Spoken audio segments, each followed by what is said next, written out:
If you're here, you probably know that feeling. It's like trying to escape a maze when you're dizzy and the walls keep shifting. Getting out of a narcissistic relationship is tough, but here's the good news. There's a way out.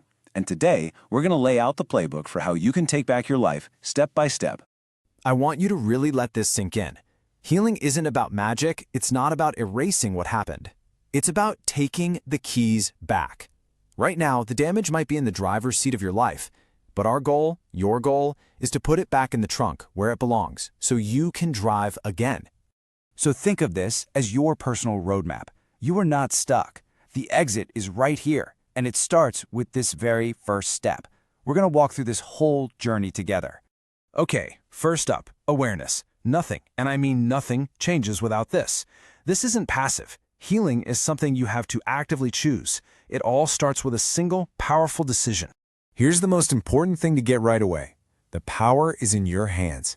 It kicks off the moment you say, okay, I'm doing this.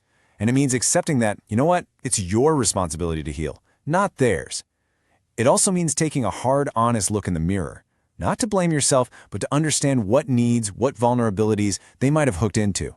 All right, let's move on to decoding the person you've been dealing with. Because here's the thing, knowledge is your superpower right now. To really break free, you have to get what you are up against. Their behavior, it's not just random chaos. It's a very predictable and honestly, a very insecure pattern.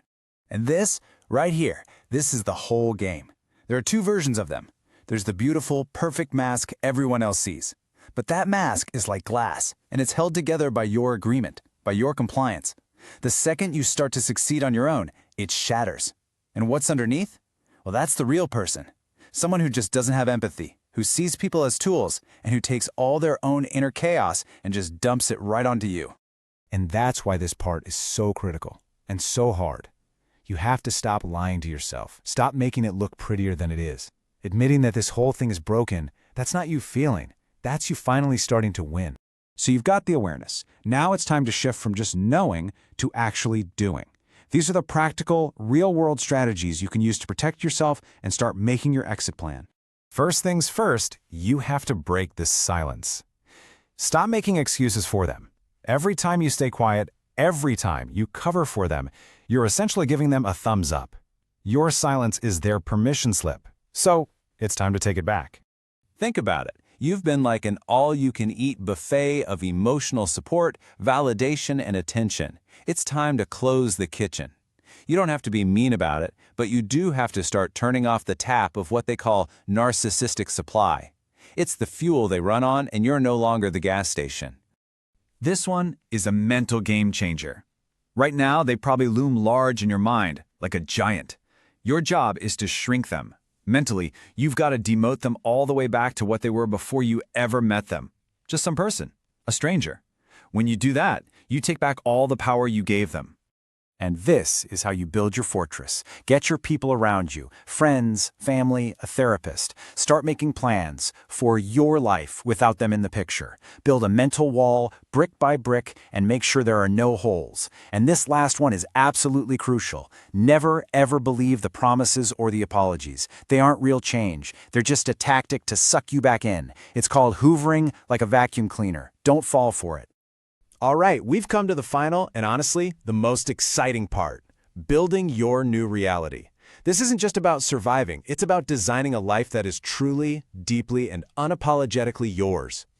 But before we get into the fun stuff, let's get one thing crystal clear.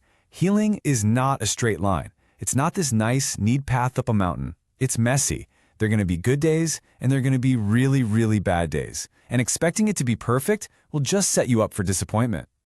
So what's that actually going to feel like?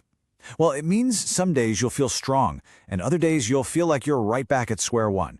You'll have moments of doubt, moments of intense grief, and you know what? That is completely 100% normal. This is the real rhythm of recovery. You'll take a step forward, maybe two, and then something will knock you 3 steps back. The trick is how you see it. That's not a failure. It doesn't erase your progress. It's just a setback. It's part of the dance. And this quote, wow, it just says it all, doesn't it? You wouldn't try to get over a pollen allergy by sitting in a field of flowers. You need distance, physical distance, emotional distance, social media distance, whatever it takes. You have to create a new, safe environment where you can actually breathe and grow again. Okay, let's talk about forgiveness, because this gets twisted a lot. This is not about forgiving them. That's between them and whatever they believe in. The only forgiveness that matters right now is the forgiveness you give to yourself. Forgive yourself for not seeing it sooner. Forgive yourself for what you had to do to survive. Let yourself off the hook. And that brings us to the final, most powerful shift you can make. Stop asking, why me? That question keeps you stuck. Start asking, what can this teach me? The moment you do that, everything changes. You go from being a victim of your story to being the hero of it. You turn all that pain into power, into wisdom, and into unbreakable strength. The question isn't why it happened anymore. The question is, what amazing things are you going to build now?